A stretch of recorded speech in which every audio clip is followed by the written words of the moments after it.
capítulo 12. Uma mente ansiosa e preocupada. Deixa a ira, abandona o furor, não te impacientes. Salmos 37:8. A ansiedade e a preocupação são ataques à mente que pretendem nos desviar a atenção de servir ao Senhor. O inimigo também usa esses tormentos para empurrar nossa fé para baixo, assim ela não pode aumentar e nos ajudar a viver em vitória. Algumas pessoas têm tal problema com a preocupação que poderia até mesmo ser dito que elas são viciadas em preocupação. Se elas não têm alguma coisa pessoal com que se preocupar, elas se preocuparão com a situação de outra pessoa. Eu tinha esse problema, por isso estou bem qualificada para descrevê-lo.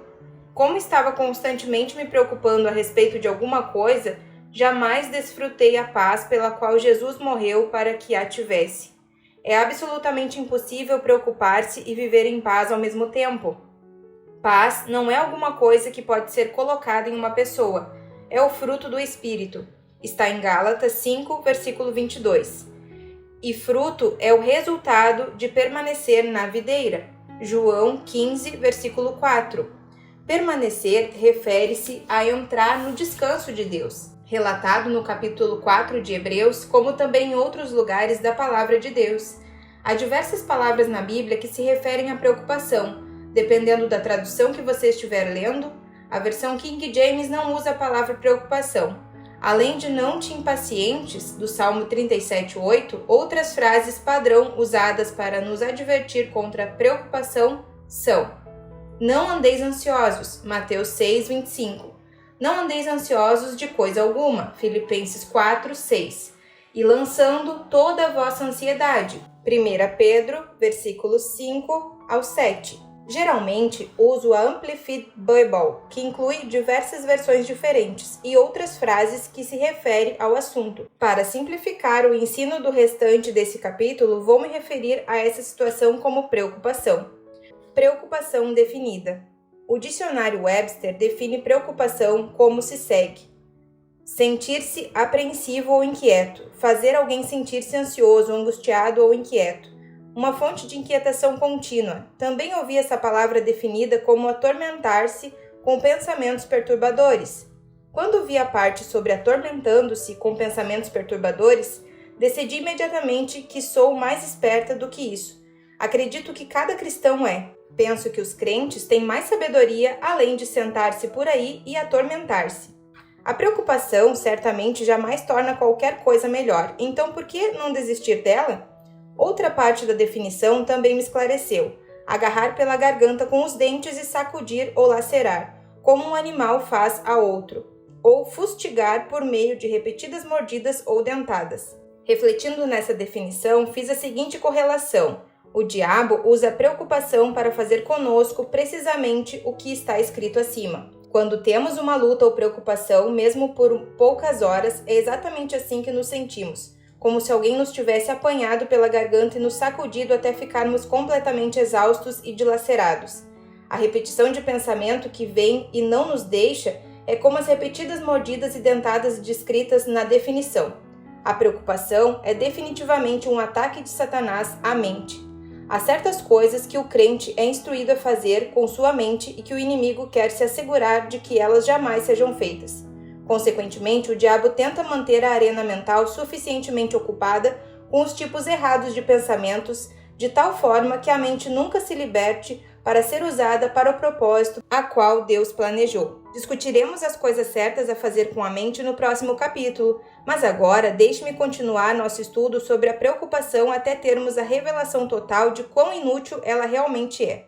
Em Mateus 6, versículos de 25 a 34, é uma excelente passagem para ler quando sentirmos um ataque de preocupação. Vamos examinar cada um desses versos separadamente para ver o que o Senhor está nos dizendo sobre o assunto vital. Não é a vida maior do que as coisas? Por isso vos digo, não andeis ansiosos pela vossa vida quanto ao que andeis de comer ou beber, nem pelo vosso corpo quanto ao que haveis de vestir. Não é a vida mais importante do que o alimento e o corpo mais do que as vestes? Mateus 6, 25. O propósito da vida é ser de tão alta qualidade que a desfrutemos imensamente. Em João 10:10, Jesus disse: "O ladrão vem somente para roubar, matar e destruir. Eu vim para que tenham vida e a tenham em abundância. Satanás tenta nos roubar essa vida de muitas maneiras. Uma delas é por meio da preocupação. Em Mateus 6,25, nos ensina que não há nada na vida com que nos devemos preocupar, nenhum aspecto dela. A qualidade de vida que Deus providenciou para nós é suficientemente grande para incluir todas essas coisas. Mas se nos preocupamos sobre as coisas, então as perdemos, como também a vida que Deus quis que tivéssemos. Não é você mais valioso do que um passarinho? Observai as aves do céu, não semeiam, não colhem, nem ajuntam em celeiros. Contudo, vosso Pai Celeste as sustenta. Porventura não valeis vós muito mais do que as aves? Mateus 6,26. Poderia fazer bem a todos nós gastarmos algum tempo observando as aves. Foi isso que o nosso Senhor nos disse para fazer. Se não todo dia, pelo menos de vez em quando, precisamos tirar um tempo para observar e lembrar a nós mesmos como nossos amigos de penas são bem cuidados. Eles literalmente não sabem de onde virá sua próxima refeição. Apesar disso, jamais vi um pássaro sentado num galho de árvore tendo um esgotamento nervoso por causa de preocupação. O que o mestre quer dizer aqui é, na verdade, muito simples. Porventura não valeis vós muito mais do que as aves? Mesmo que esteja lutando com uma autoimagem pobre, com certeza você deve acreditar que é mais valioso do que um pássaro e ver como seu Pai Celestial toma conta deles tão bem. O que você ganha por se preocupar? Qual de vós, por ansioso que esteja, pode acrescentar um côvado ao curso da sua vida? Mateus 6,27. O ponto principal, rapidamente entendido, é que a preocupação é inútil, não realiza nada de bom. Se é assim, por que ficar tão ansioso? E por que andeis ansiosos quanto ao vestuário? Considerai como crescem os lírios do campo. Eles não trabalham nem fiam. Eu, contudo, vos afirmo que nem Salomão em toda a sua glória se vestiu como qualquer um deles. Ora, se Deus veste assim a erva do campo, que hoje existe e amanhã lançada ao forno, quanto mais a vós outros, homens de pequena fé? Mateus 6, de 28 a 30. Usando a ilustração de uma de suas criações, o Senhor assinala que se uma flor que nada faz pode ser tão bem cuidada e é tão bonita que excede em brilho até mesmo a Salomão em toda a sua majestade, então, com certeza, podemos acreditar que receberemos cuidado e provisão. Portanto, não se preocupe nem fique ansioso. Portanto, não vos inquieteis, dizendo que comeremos, que beberemos ou com que nos vestiremos. Mateus 6, 31. Gosto de ampliar esse versículo mais um pouco e incluir mais uma pergunta. O que vamos fazer? Penso que Satanás envia demônios cujo trabalho é fazer nada mais do que repetir essa frase nos ouvidos do crente o dia inteiro. Eles disparam perguntas difíceis e o crente gasta seu precioso tempo tentando encontrar uma resposta. O diabo está constantemente deflagrando guerra no campo de batalha da mente, esperando enganar os cristãos em lutas longas, infindáveis e custosas. Note aquela parte do versículo 31 em que o Senhor nos instrui a não nos preocuparmos nem ficarmos ansiosos. Lembre-se de que a boca fala aquilo que o coração está cheio. Mateus 12, 34. O inimigo sabe que se ele puder deixar suficientes coisas erradas circulando em nossa mente, elas finalmente acabarão saindo da nossa boca. Nossas palavras são importantes porque elas confirmam nossa fé, ou, em algumas ocasiões, nossa falta de fé. Busque a Deus, não aos presentes, porque os gentios é o que procuram todas essas coisas, pois vosso Pai Celeste sabe que necessitais de todas elas. Buscai, pois, em primeiro lugar, o seu reino e a sua justiça, e todas essas coisas vos serão acrescentadas. Mateus 6, 32 e 33. Está claro que os filhos de Deus não devem ser como o mundo. O mundo busca coisas, mas nós buscamos ao Senhor. Ele nos prometeu que se fizermos isso, Ele nos acrescentará as coisas que sabe que precisamos. Devemos aprender a buscar a face de Deus e não a sua mão. Nosso Pai Celeste se deleita em dar aos seus filhos boas coisas, mas apenas se não estivermos correndo atrás delas. Deus sabe do que precisamos antes que o peçamos. Se simplesmente fizermos nossos pedidos conhecidos dele, Filipenses 4, versículo 6, ele os tornará realidade em seu tempo próprio e adequado. A preocupação não nos ajudará de jeito nenhum. Na verdade, ela retardará nosso progresso. Viva um dia de cada vez. Portanto, não vos inquieteis com o dia de amanhã, pois o amanhã trará os seus cuidados. Basta ao dia o seu próprio mal. Mateus 6:34. Gosto de descrever a preocupação ou a ansiedade como gastar o dia de hoje tentando saber como será o amanhã. Vamos aprender a usar o tempo que Deus nos tem dado para aquilo que Ele planejou. A vida é para ser vivida aqui e agora.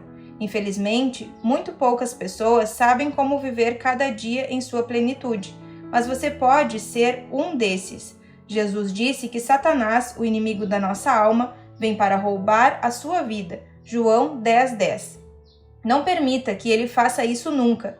Não gaste o dia de hoje preocupando-se sobre o amanhã. Você tem coisas suficientes acontecendo hoje. Isso precisa de toda a sua atenção. A graça de Deus está sobre você para que você lide com qualquer necessidade sua hoje. Mas a graça de amanhã não virá antes que o amanhã chegue. Então, não desperdice o dia de hoje. Não ande ansioso nem se inquiete. Não andeis ansiosos de coisa alguma, em tudo, porém, sejam conhecidas diante de Deus as vossas petições pela oração e pela súplica, com ações de graça. Filipenses 4:6.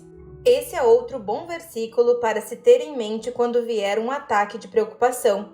Recomendo enfaticamente falar a palavra de Deus com a boca.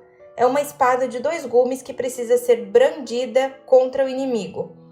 Hebreus 4, versículo 12, Efésios 6, versículo 17. Uma espada na sua bainha não fará bem algum durante um ataque. Deus nos deu a palavra, use-a. Aprenda versículos como esses e quando o inimigo atacar, contra-ataque-o com a mesma arma que Jesus usou, a palavra. Lance fora a racionalização, refutando toda altivez que se levante contra o conhecimento de Deus e levando cativo todo o pensamento à obediência de Cristo. 2 Coríntios 10, versículo 5. Quando os pensamentos que lhe estão sendo oferecidos não concordam com a palavra de Deus, a melhor maneira para calar a boca do diabo é repetir a palavra.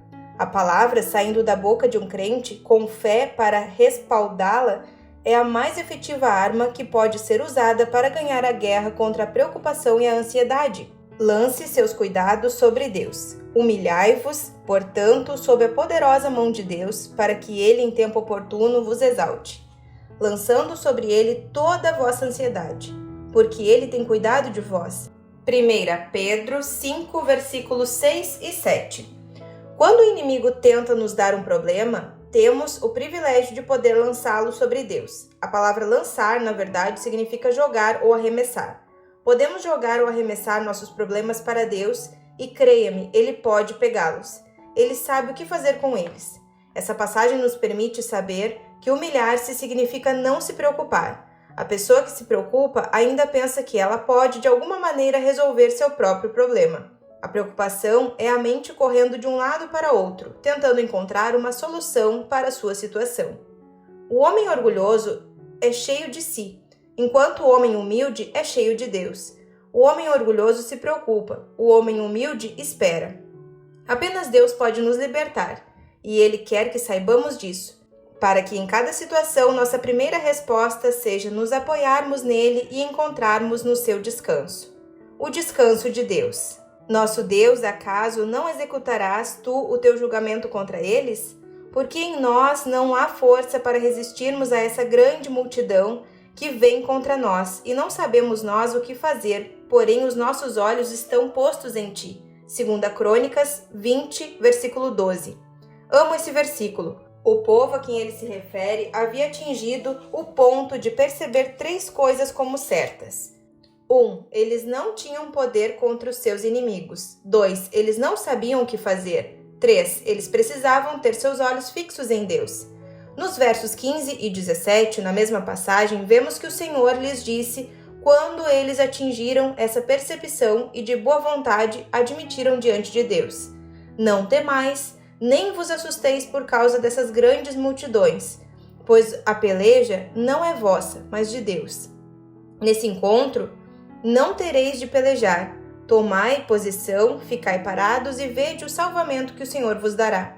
Qual é a nossa posição? É a de permanecer em Jesus e entrar no descanso de Deus. É a de esperar no Senhor continuamente com os olhos fixos nele, fazendo o que ele nos direciona a fazer e, por outro lado, tendo o temor reverente de nos movermos na carne.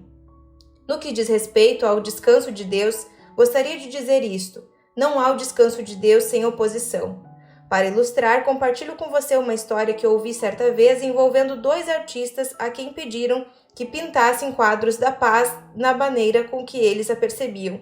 Um pintou um lago parado, calmo, bem atrás das montanhas. O outro pintou uma cachoeira impetuosa e espumejante, sobre a qual se inclinava uma árvore com um pássaro repousando em um ninho em um de seus galhos. Qual delas verdadeiramente retrata a paz?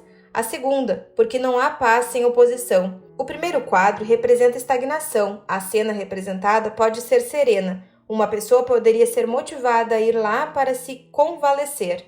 Ela pode oferecer uma bela imagem, mas não retrata o descanso de Deus. Jesus disse: deixo-vos a minha paz vos dou. Não vô-la dou como dá o mundo.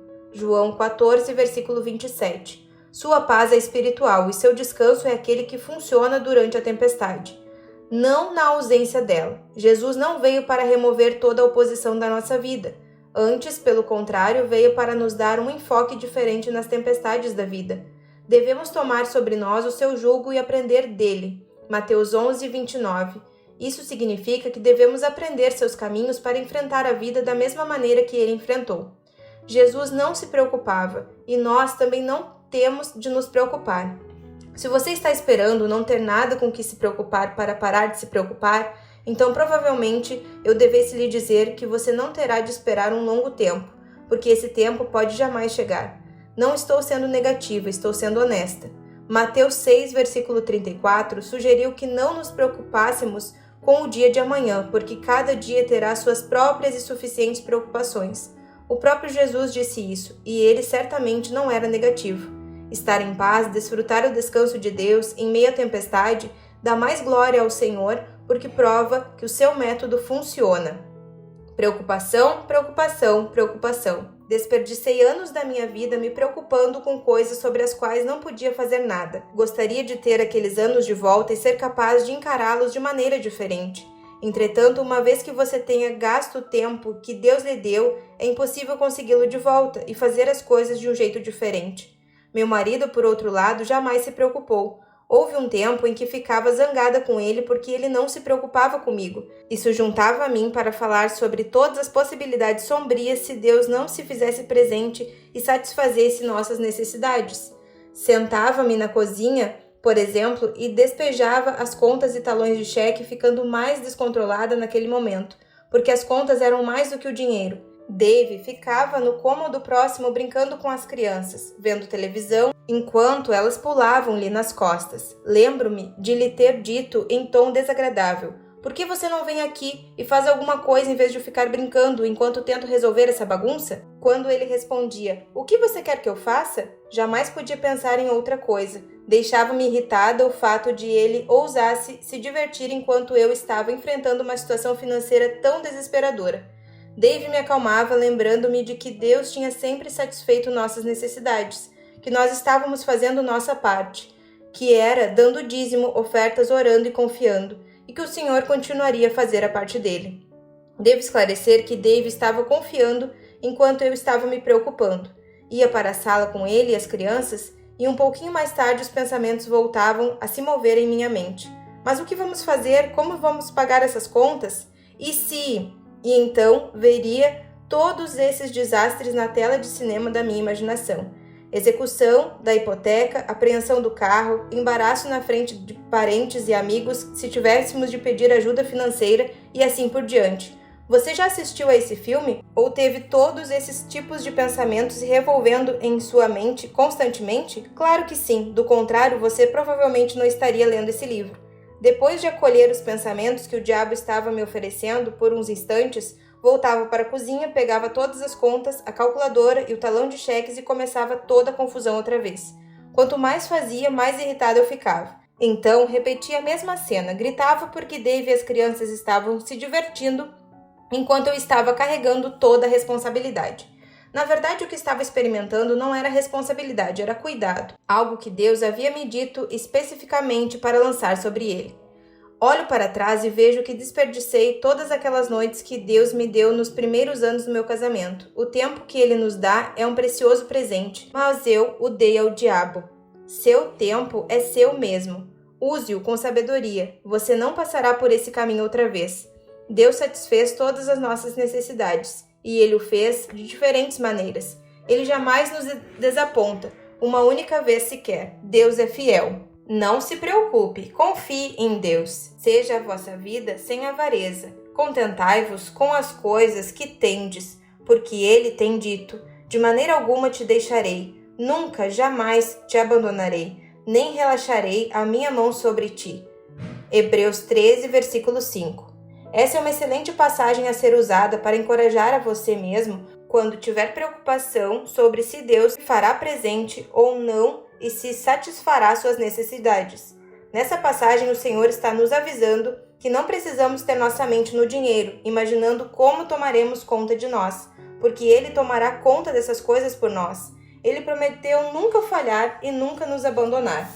Faça a sua parte, mas não tente fazer a parte de Deus. A carga é muito pesada para carregar, e se você não for cuidadoso, você se quebrará sob o peso dela. Não se preocupe. Confia no Senhor e faze o bem. Habita na terra e alimenta-te da verdade. Salmos 37, versículo 30.